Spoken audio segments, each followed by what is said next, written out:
satu.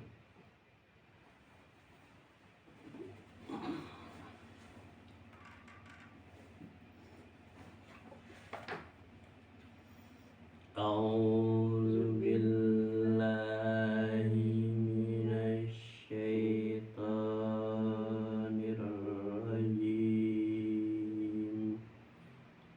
Bismillahirrahmanirrahim. Apa nomor satu? Nomor satu.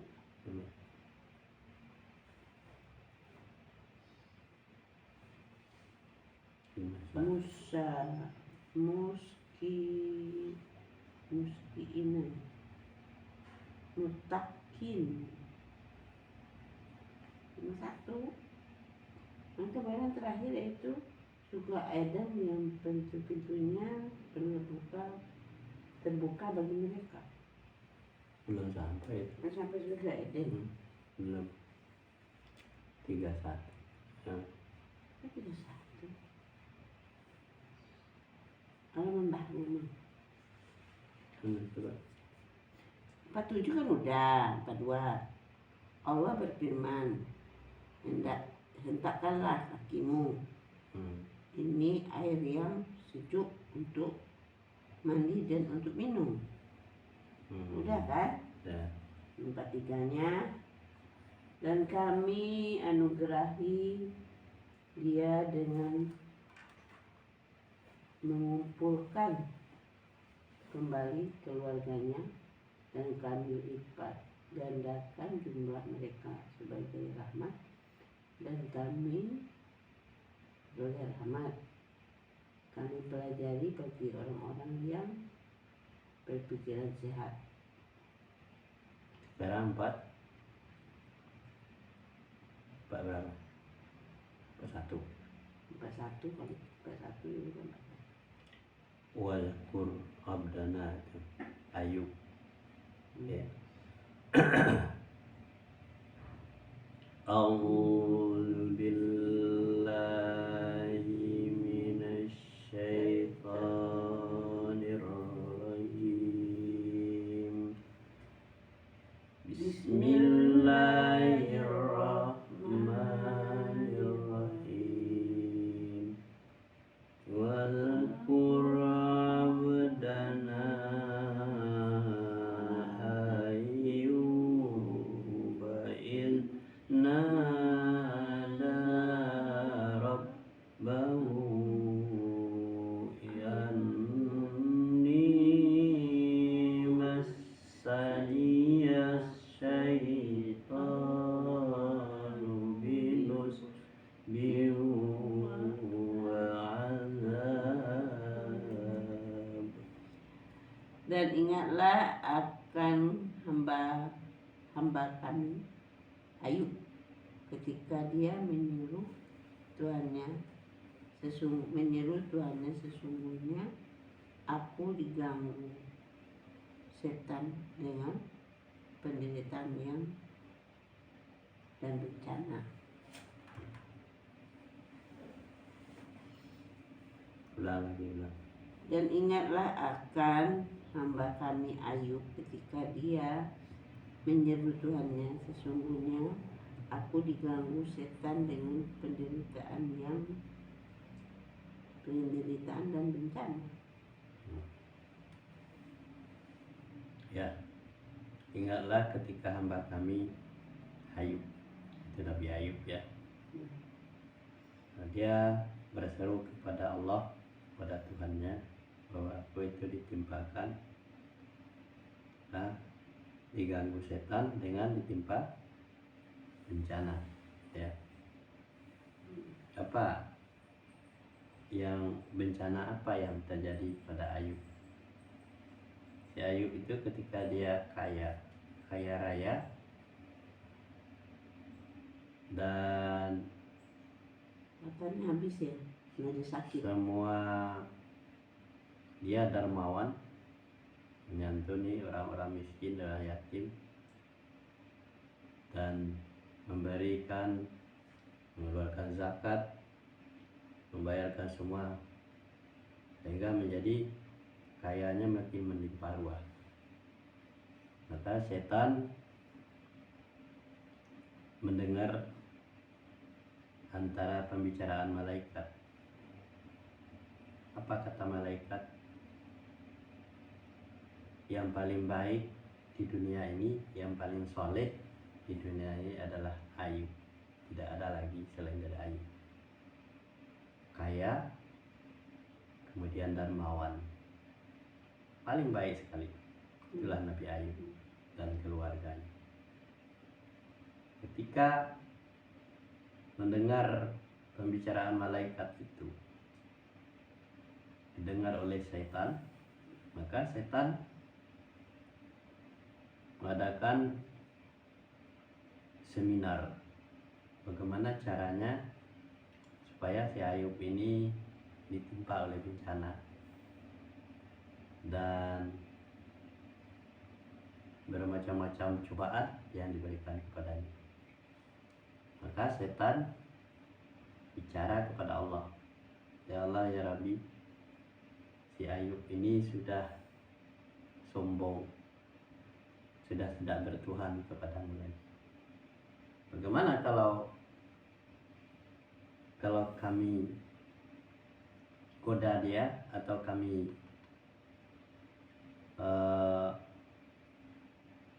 timpakan sesuatu bencana kepadanya?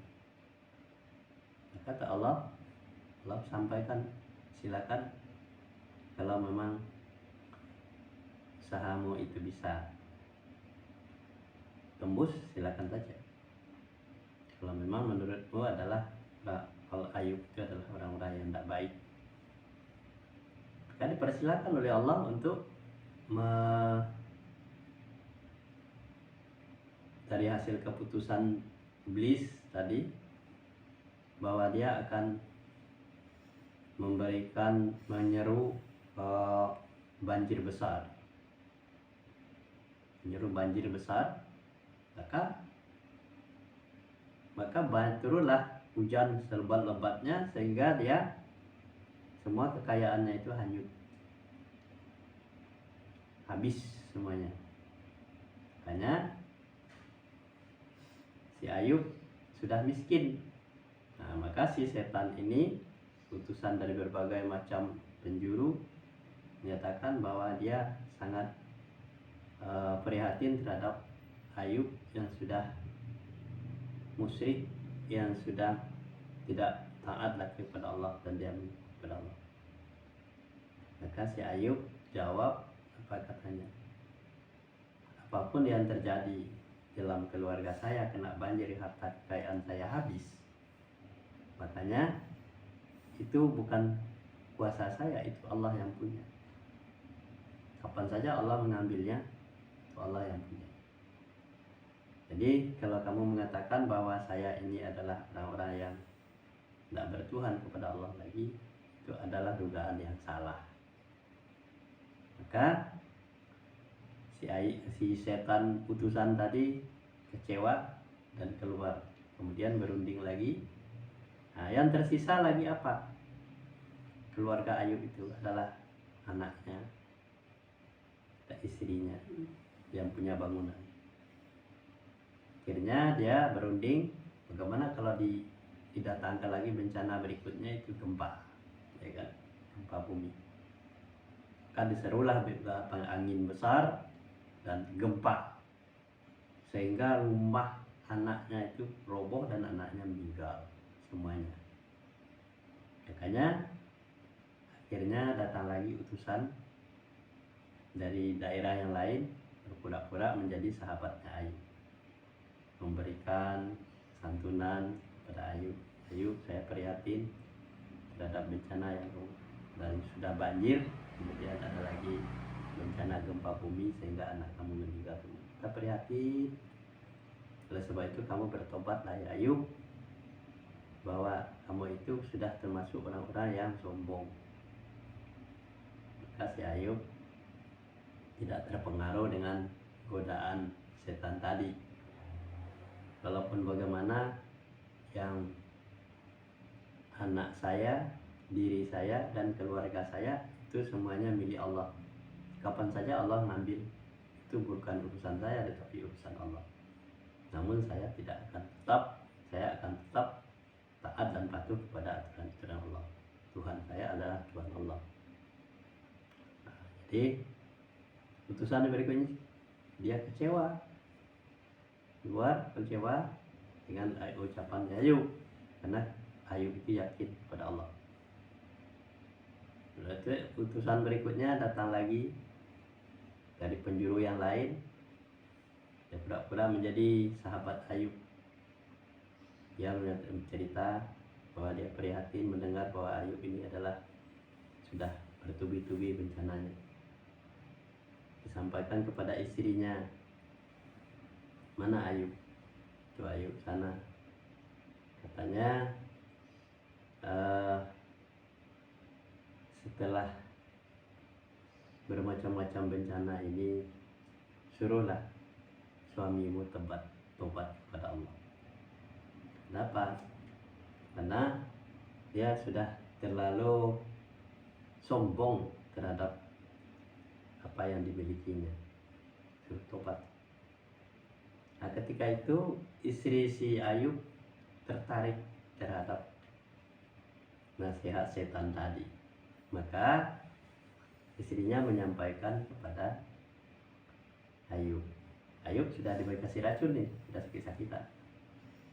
Nah, ayo Abang Ayub, ini utusan dari teman ini bahwa kamu itu sudah dapat bencana, banjir, gempa bumi, anak sudah apa, sekarang kamu dalam keadaan sakit karena diracuni oleh iblis. Maka sampaikanlah kepada suamimu bahwa kamu suruh bertobat kepada Allah. Nah, dari itu si Ayub sampaikan kepada istrinya, saya mulai detik ini tidak usah kamu rawat lagi. Kamu pergilah dari rumah ini, biarkan saya sendirian di sini. Makanya Allah, saya tetap yakin bahwa Allah adalah Tuhan saya. Makanya istrinya serba salah. Mau tinggal di rumah tidak bisa memberikan, memberi minum Ayub nolak, beri makan Ayub nolak, semuanya. Kayaknya istrinya pergi dari rumah. Nah, itulah bencana yang dicerita oleh saya. Lanjut.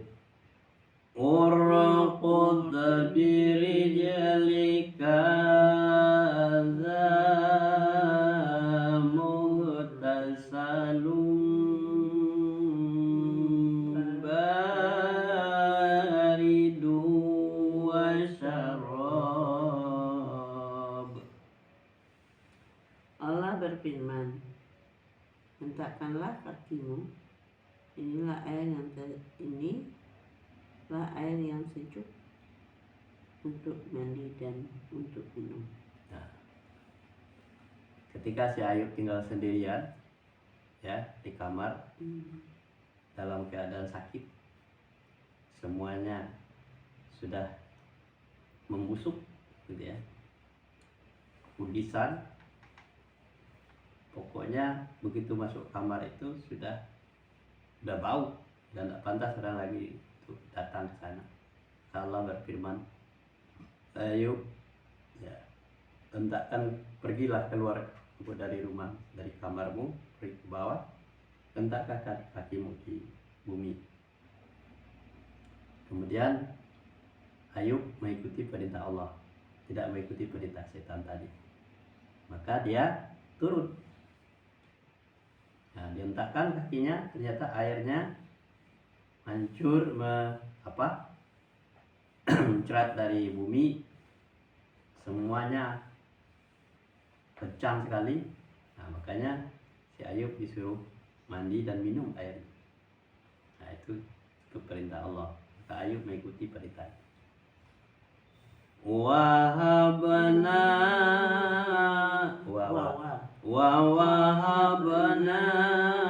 lahu ahlahu wa mislahum ma'ahum rahmatan min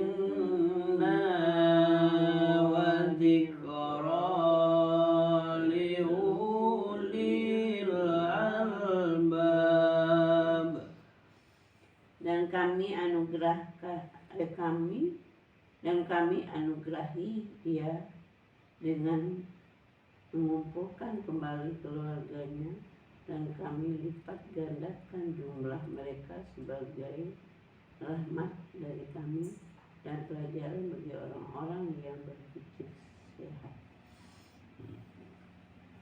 Apa yang terjadi ketika si Ayub itu sudah mentakkan kakinya, dia mandi dan minum airnya, dia sembuh,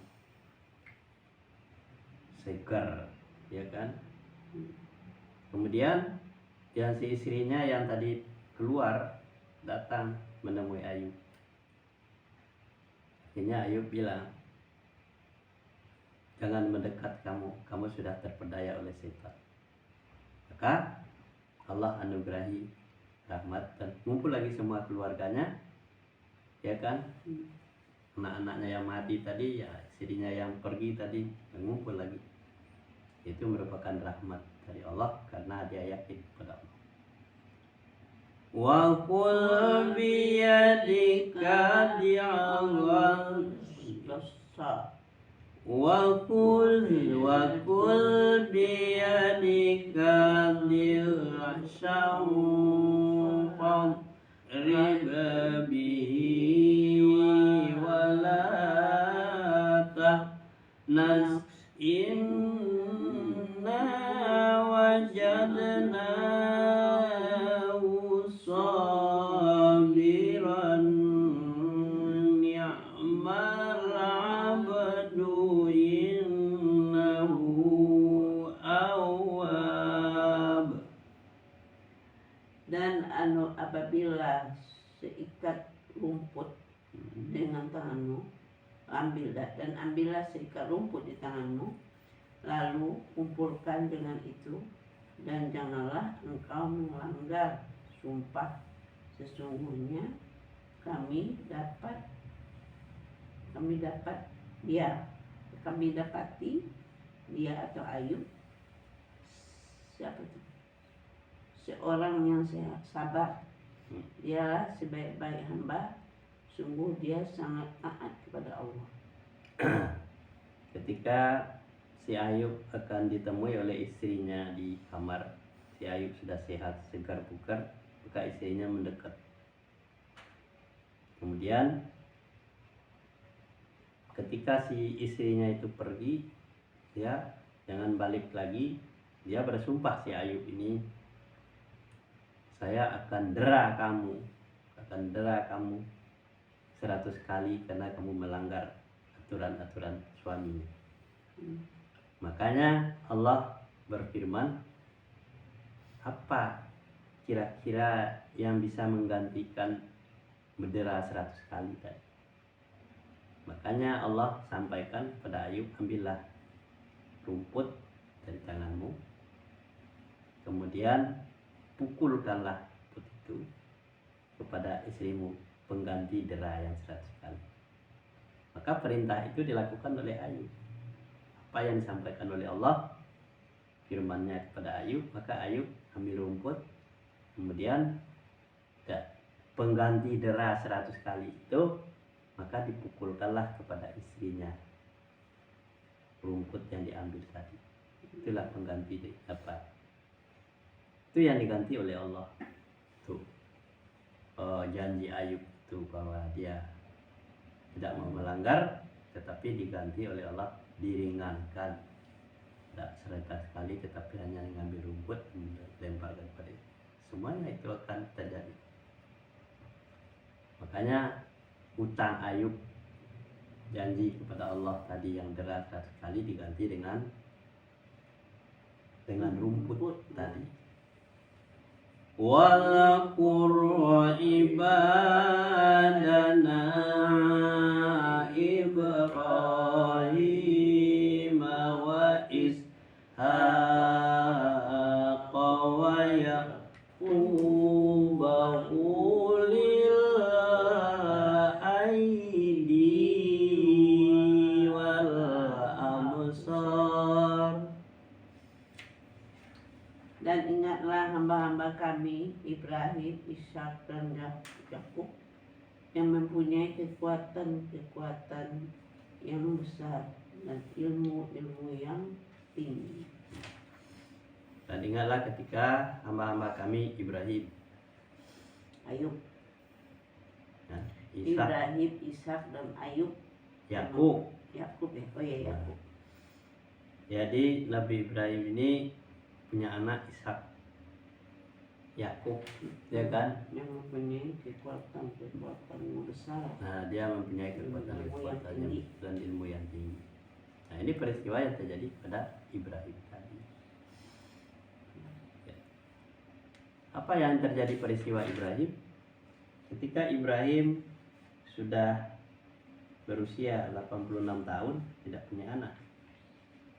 Kemudian Ibrahim ini disuruh oleh istrinya Siti Sarah, nikahi sajalah si budak yang hitam itu, hamba sahayamu. Maka diizinkan, maka Ibrahim nikahi, dapatlah anak namanya Ismail dari Siti Hajar. Ketika Siti Hajar itu sudah punya anak yang ngumpul semuanya, Siti Sarah, istri tuanya, Siti Hajar dan Ismail, maka Siti Sarah minta izin, Bang, karena sudah ngumpul ini keluarga semuanya sudah dikabulkan oleh Allah, maka saya minta izin mau pergi ke kampung saya ke Irak. Nah, kampungnya di Irak nih. Makanya karena saya akan lihat juga kampung saya nanti saya akan kembali. Maka si Ibrahim mengizinkan, Siti Hajar juga mengiringi pergian Siti Sarah. Rupanya Siti Sarah itu sudah tak pulang-pulang, sudah sampai 2 bulan atau 3 bulan. Maka kata si Siti Hajar, Bang, susul, rasanya tidak lengkap kita di rumah ini kalau kakak tidak ada. Jadi susullah dia, tinggalkan saja kami berdua dengan Ismail. Maka atas seizin dari Siti Hajar, istri mudanya Ismail anaknya, maka pergilah Ibrahim meninggalkan keduanya dan menyusul Siti Sarah tadi. Setelah sampai di sana, ternyata Siti Sarah sudah hamil tua. Akhirnya dia melahirkan anak. Nunggu dulu sampai lahir anaknya, namanya Ishak. Nah, anak Ishak ini adalah dari turunan dari istri tua Ibrahim, yaitu namanya Siti Sarah. Kemudian kelas Nabi. Kemudian si Ishak menjadi Nabi. Kemudian dia terus lagi lahir lagi Yakub, anaknya Ishak gitu. Yakub itu adalah anak Ishak. Dan dia mempunyai suatu kekuatan yang besar. Ya, itulah kira-kira sampai sini, besok kita lanjutkan. Iya, kemarin sampai 3 no. Sampai 3 harusnya tadi. Ya. Nah, jadi peristiwa-peristiwa seperti itu yang harus kita pahami. Tapi sampai ya? Nah, jadi tadi 45. Jadi besok 46. Berarti 46. Sadaqallahul azim.